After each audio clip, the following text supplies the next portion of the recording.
Today, we're going to be talking about trust issues. One man said, I can't trust anyone anymore. One man said, I'll start trusting when people stop lying. Uh, when people get hurt, they really feel like they can't trust and they lose trust for people. When people experience trauma, trust is the first thing to go. But for those who experience complex trauma, typically many of those individuals develop trust issues. It becomes very difficult for them to be able to trust again. Many times it was their own caregivers that were causing the constant trauma.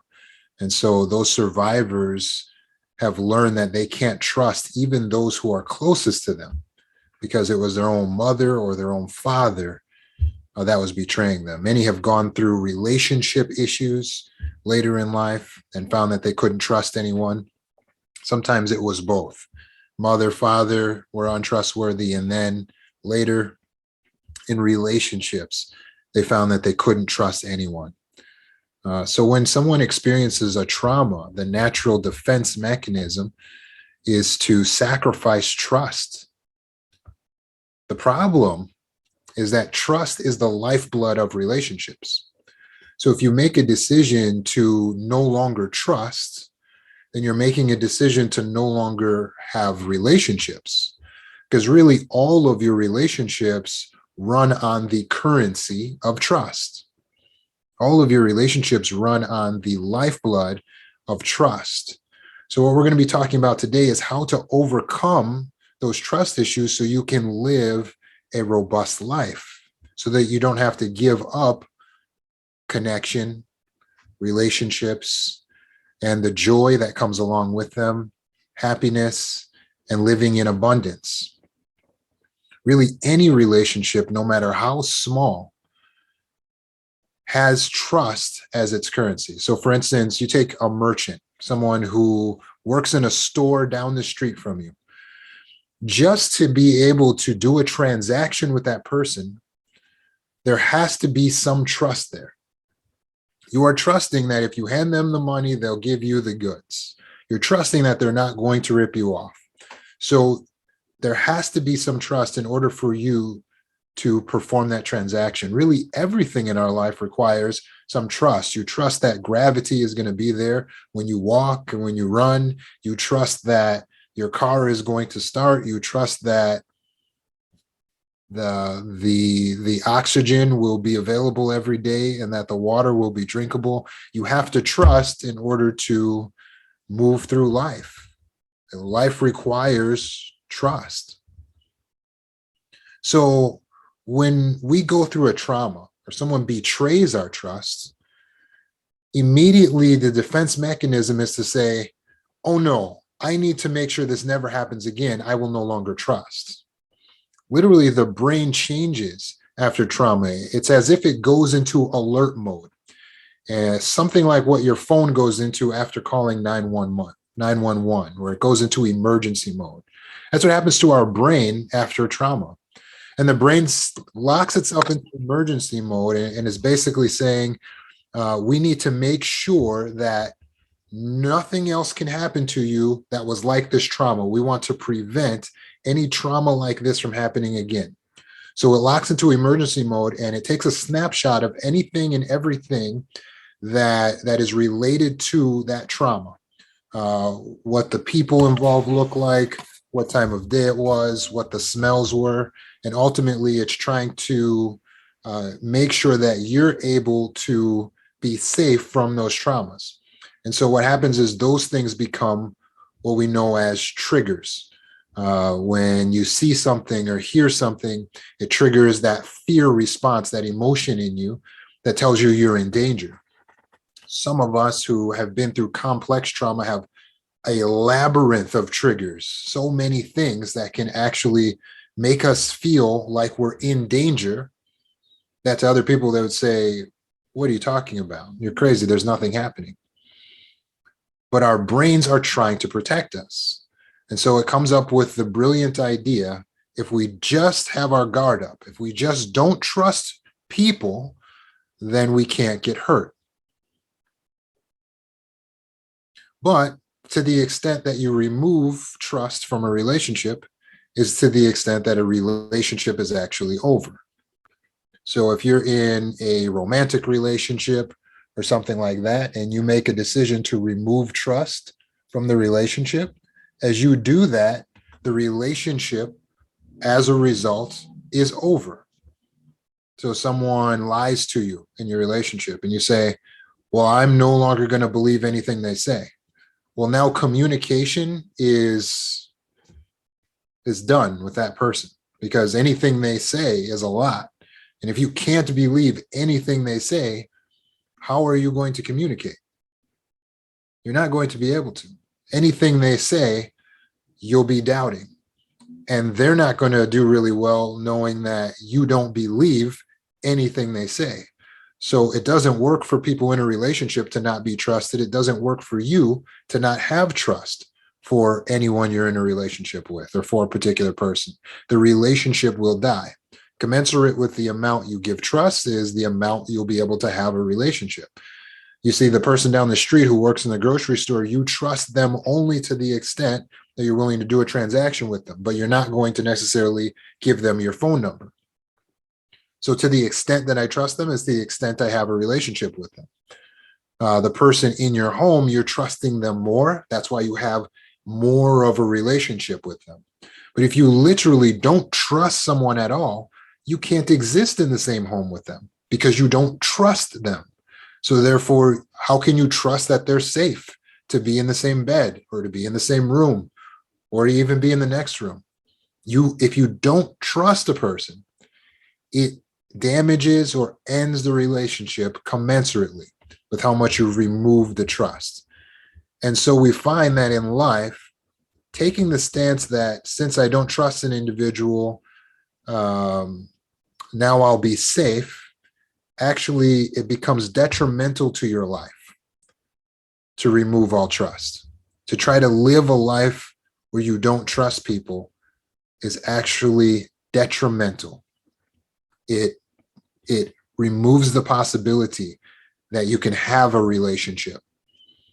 It removes the possibility that you can have true connection, that you can experience intimacy, that you can have love, because trust is a predecessor to love. Of course, the rationale for having trust, or removing trust rather, is that you cannot trust the person, so therefore you're protecting yourself. They've betrayed you, so you're removing it. And to some degree, it can protect you because, well, if they're not in a relationship with you, then they don't have that power over you anymore to be able to hurt you. But there are situations where they are so bad that we really can't trust a person. If the situation is really that bad, you have to recognize, okay, I can't trust this person, so that means I cannot have a relationship with the person. Understand that's the cost. When you decide you cannot trust the person, it's done. You cannot have a relationship with them. The idea that you may have, well, I'm still going to be in this relationship, it's just that I can't trust them right now. Well, it's not going to work. You're not going to be able to be in a relationship with a person that you're not trusting. It's over. We know that trust doesn't work because you've never heard anyone tell you, yeah, my 30-year marriage, it's a real big success. And the entire time I've never trusted her, but it's worked out great. I've stayed protected by not trusting her. And we just continue just like that. We're so in love. It doesn't work. You've never heard anything like that. Or, yeah, this is my employee. He's the best employee I have. I don't trust him, but he's been working here 10 years and I've never trusted him. You never heard that because it doesn't work. So in order to understand how to live our lives and to be able to balance out and figure out our trust issues, we have to understand what trust actually is. Because the common viewpoint of trust is that trust is like a feeling. And when someone betrays your trust, then they've lost this feeling, and then they can earn the trust again. So people take this stance where they say, well, you know what, you have to earn my trust. And that's the general popular idea of trust. It's like a feeling, and when you mess up, then you need to like do a bunch of stuff, and then that's going to make me trust you again. You have to reprove yourself, and then I'll get that feeling of trust back. But is that accurate? Is trust a feeling that it's up to the other person to make you feel? That is an inaccurate understanding of trust. Trust is not something you wait around hoping is going to come and just like fall upon you from heaven. It's not a magical, mystical sensation. Trust is a choice. Trust is an intellectual exercise. It is a decision. You decide whether you trust someone or not. When someone makes a mistake, when they mess up, when they hurt you, you do not automatically have to remove your trust. You certainly do not automatically have to continue to trust them. You make the choice. You make the decision what you're going to do at that time based on this current circumstance. In some cases, you're going to remove all of your trust. In some cases, you're going to remove some of your trust, but that is up to you. It is an intellectual exercise. It is a decision that you're making. It's a choice that you're making and saying, you know what? I do not trust you anymore. I will not trust you anymore. Can a person earn your trust? Guess what? That's up to you. Because you are the king or the queen of your trust. Your trust is one of your natural resources that you decide who you will bestow it upon. It is your currency. So you can decide who gets it and who doesn't get it. It's totally up to you. It's not a feeling. It's not out of your control. It's 100% in your control, whether you trust someone or not. And so if you've decided to live your life locked in emergency mode, I can't trust anyone, that essentially is your life choice. Because even when we've been traumatized, although the subconscious mind will go into emergency mode, we are conscious beings. And so we have the choice. We have the ability to decide how we will live, even when something causes us to feel a certain way. It can feel difficult when someone hurts you to give them warm feelings or openness again. But trust is not merely an emotion. It is a choice. It is your decision. You can decide at any time to hold it, to freeze it, to give it. It's 100% up to you. So before you remove trust in any given situation, ask yourself, do I want to continue this relationship? It's one of the most important questions you can ask yourself because it depends. Whether you remove trust or not will depend on the given circumstance. It will depend on who that person is, and if you want to continue in a relationship with that person. For instance, you have a relationship with your children. Your children may betray your trust. Do you remove all trust from them because your children lied or stole? Do you decide, I will never trust that child again? To the extent you do that is the extent to which you destroy your relationship. To decide that you're never going to trust someone again is a decision that you're not going to have a relationship with them again. So when you tell your child, you know what, you're going to have to earn my trust back. It's your choice. You're going to decide when he's earned your trust and when he hasn't. If you're waiting around for some feeling of trust to hit you, it's not coming. You have to make the decision when someone will receive your trust or not. And sometimes we have to make that decision even when they don't deserve the trust. You see, because with your child, you recognize that I have to restore the trust in this relationship, although they don't deserve that trust, because they need it in order to be able to have this relationship continue. They need it in order to feel loved. They need the trust in order to learn to trust themselves. Children need your trust. So that's why you will decide, even though they've made a mistake, that you will forgive them and trust them again, use it as a teaching moment. And then you're going to say at a certain point, okay, look, you have another chance. I'm going to trust you again. And you restore the trust of the child. Simply telling a child, well, now I don't trust you, you're just putting them in a hopeless state that will not help them to learn any lessons except, oh, I lost something, which essentially forever. It's trust. What can they learn from that? If they lose trust forever, how can they learn from that? How is that helping them? It's not. And as a good parent, you instinctively realize you have to restore trust with the child in order for the relationship to continue, in order for them to grow. So let's say you sent them to the grocery store and you told them get the milk, and they went to the store and they ended up spending the money on candy. Now they have betrayed your trust. But what will you do? Are you gonna never give them money again to go to the store? Or are you going to use it as a teachable moment and say, okay, what you did was wrong. Here's why it's wrong. You betrayed my trust. And as you see that child is learning from the situation, you say, okay, well, we're going to try this again. And then you trust them again. Why are you doing that? Because that's the only precipice from which they can grow, from the basis of you having trust. So we realize this more readily with our children, but the same principle extends to other areas of our life, especially where we have some authority. But our relationship with coworkers, our relationship with employees, our relationships with someone who we're in a romantic relationship with, our family, this is how it works.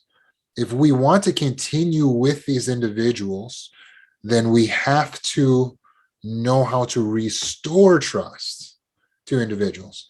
If you decide that you do not want to give trust because this particular person is in some way dangerous, then you will withhold the trust, but understand the cost. You are not going to be able to have a relationship with that person.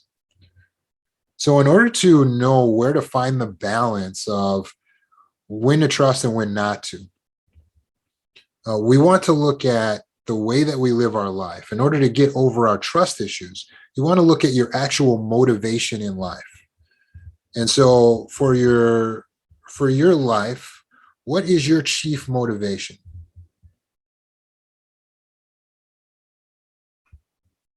Would you say you're a dream-driven person, or would you say you're a fear-driven person? You see, because the reason most people decide, you know what, I'm not going to trust anyone, it's out of fear.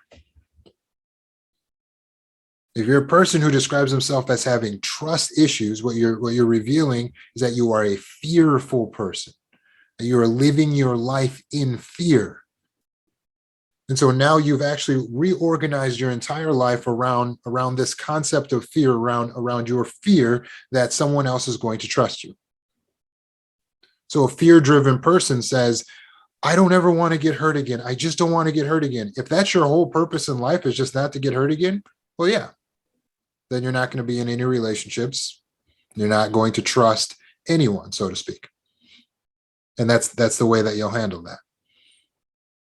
When you're a fear-driven person, and your whole goal in life is just to avoid pain, then you will live not much higher than an animal. You're just trying to survive. It is a lower form of life. It is a lower quality of life. And if you choose to live that way, that is your choice, but you will not recover from trauma. You will not be able to live your life in abundance. You will not be able to have the joy and connection and receive the epinephrine and the dopamine and the serotonin. What you will receive is more cortisol, more fear, more limitation on your life, and you'll be in more pain. To make the choice to never trust actually doesn't protect you from pain. You live in pain. Because every day you're living tight and unlike the human is supposed to live. You're balled up trying to protect yourself from ever being hurt again. And so you're actually living in a state of pain because you're replaying over and over again all the worst case scenarios, all the worst case things that can happen, all of the worst things that have happened, and you're just so afraid. And as a result, you're thinking you're never going to get hurt. But this world, this universe we live in, it's topsy-turvy. Bad things are still going to happen to you. Bad things are going to happen to all of us. We have to learn how to cope with the bad things that happen in this world. Not try to run from everything bad, because that's maladaptive. It's not real. You cannot avoid all hurt and pain in life. You have to recognize how to cope with pain. Understand that it's a part of the universal package. Living in fear all the time does not protect you from pain, from getting hurt, from getting betrayed. You're still going to get hurt and betrayed just like the rest of us.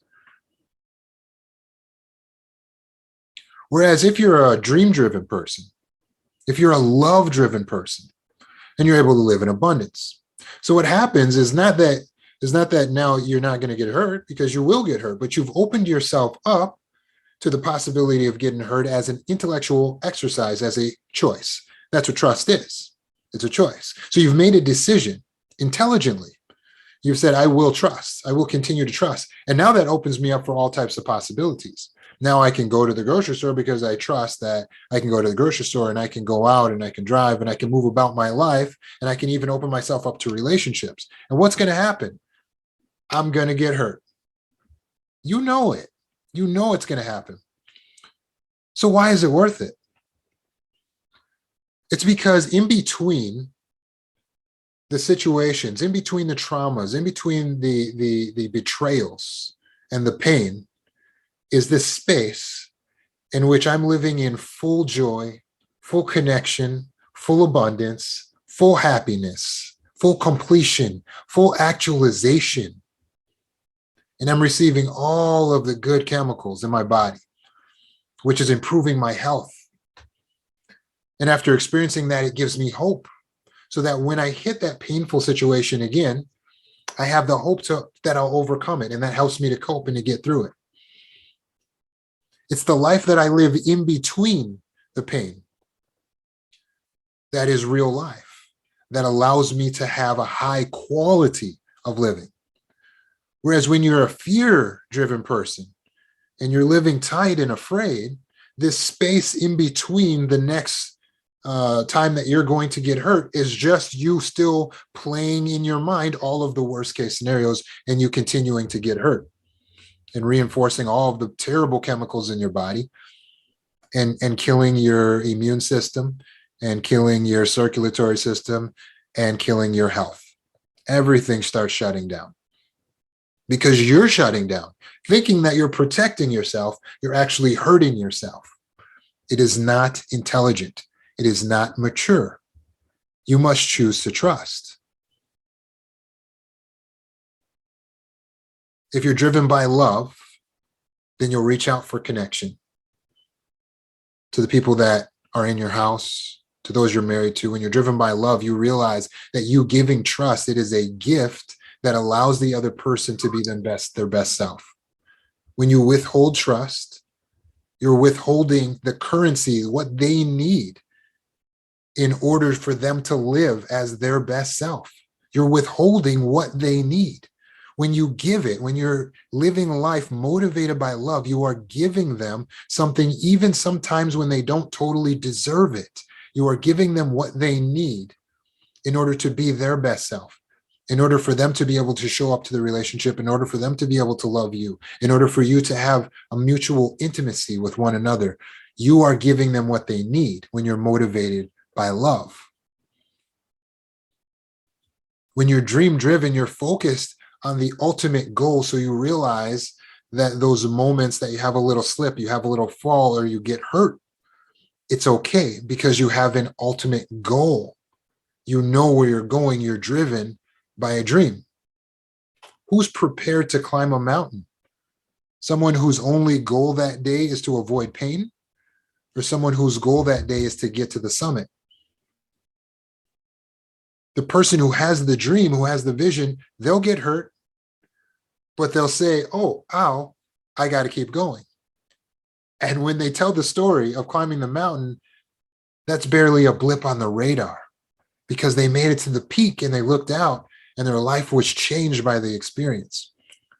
The other person whose only goal that day was to not get hurt, if they try to climb the mountain, they'll get hurt too. But guess what they'll do?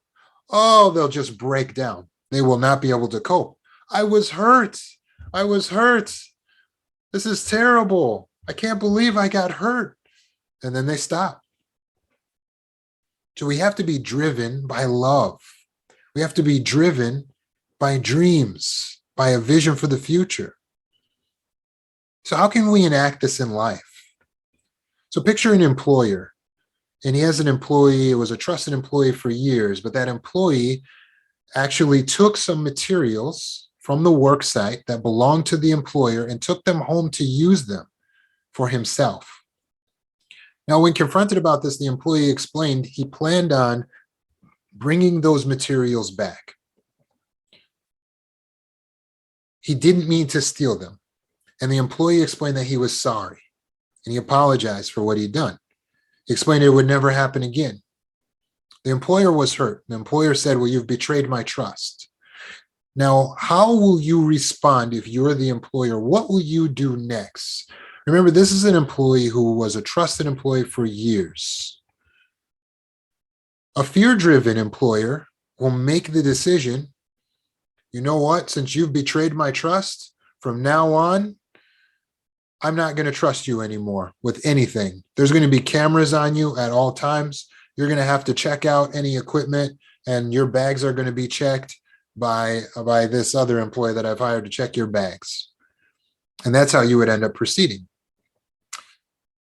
Now go down the line. If you take this action, will the employee continue to enjoy their job? No. They won't feel appreciated. They won't feel good there because now they know they're not trusted. They have cameras on them at all times. It's undignifying now that they have to have their bag checked.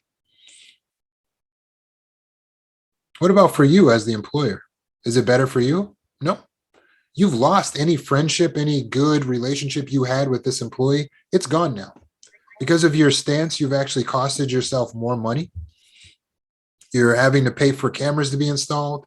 You're having to pay a new employee to watch the other employee. And who knows if you can trust that employee. You see, when you're fear-driven, it doesn't necessarily produce the best result. But notice how a dream-driven, a love-driven employer handles it. He says to the employee, you know, you have betrayed my trust. And that hurts a lot. But I haven't forgotten what a good employee you've been up to this point. I haven't forgotten how valuable you've been to the company. So I'm going to tell you what I'm going to do. You've apologized to me, and I'm going to accept that apology. And I'm going to wipe the slate clean because everyone makes mistakes. So from here on out, I'm giving you back the same trust that I gave you originally. I'm going to restore the trust completely. It's a blank slate. It'll be as if this never happened. Now, what does that produce in the employee? Well, studies show that an employee who has gratitude enjoys their job more. An employee who has gratitude is happier. An employee that has gratitude performs better. And a response like that solicits gratitude inside that employee, doesn't it? And so that employee, now he probably will feel grateful. And if he has a good heart, he's going to want to do everything he can not to lose his employer's trust again. So that employee is performing better than ever. The employer now is able to continue to have that relationship. He's able to trust the employee, which allows him to do less work. so he can continue with his dream, with his vision of making passive income because he has someone that he can trust, someone that he can rely on. It ends up being better in both ways. The employer is not spending more money on cameras and having to bring in a security guard. So what kind of boss are you in your life? Because you're a leader too. In your life, you're a leader. Are you the type of leader that is fear driven, is going to try to take every check and every balance to make sure that something bad isn't going to happen, only to the detriment of your own business, company, self, life, or family? Or are you the type of employer that's dream driven, that's loving, that's going to be able to give someone something that they don't even deserve because you know that they need it? You know that it's for the best. A dream-driven person recognizes that there are incredible costs to being distrustful. If they distrust, it will destroy connection. It will destroy relationships. It will destroy hope. It doesn't allow for joy. It diminishes happiness. A dream-driven person recognizes there are incredible benefits to being trusting, to deciding to trust. Does it make you stupid if you trust and then someone hurts you? No. Recognize that trust is an intellectual exercise. You have to be intelligent to go against your intuition. You have to be intelligent to go against your prejudice, to go against your subconscious programs. You have to be intelligent. You have to be in the conscious self.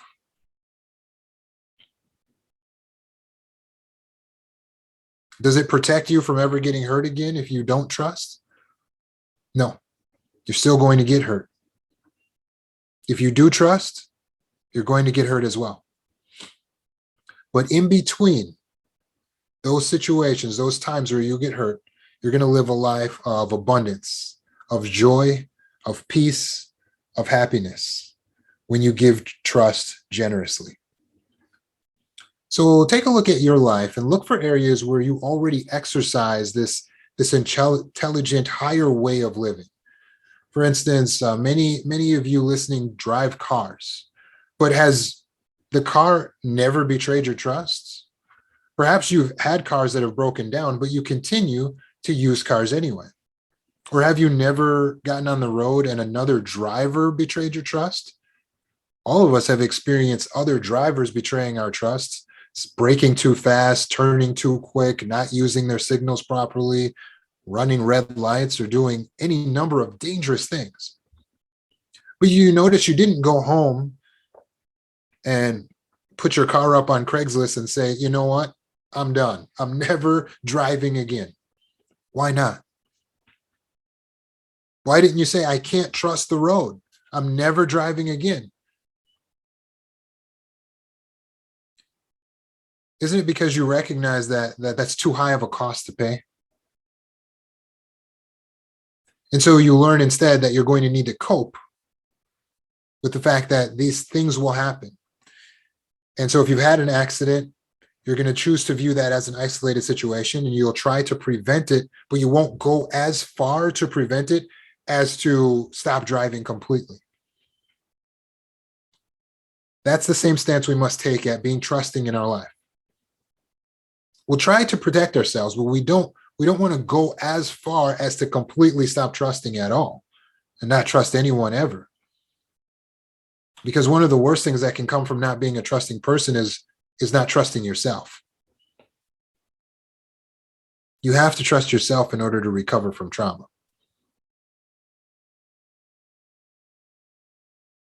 You have what you need in order to be a good leader. You have to be able to trust yourself. So if you're able to trust getting into a speeding death machine and driving that around the city, then it's reasonable that you can trust yourself that you can make good, conscious decisions, that you can be wise, it's important that you trust yourself, because trust is the currency of any relationship. And when you don't trust yourself, you're shutting down your relationship with yourself. You're not allowing yourself to be the leader. If you don't trust yourself, then you have to rely on everyone else to give you your sense of self-worth. If you don't trust yourself, then you'll push yourself further into depression and anxiety, because the body is not made to be a standalone unit and you to be another standalone unit without a relationship. You have to be synergistically working with your subconscious mind. You, the conscious person, need to be in a trusting, symbiotic relationship. So you have to trust. You have to trust yourself, and you have to know how to, as an intellectual exercise, extend trust to others. Because that's the only way that you can experience the joy and the connection and all the good stuff.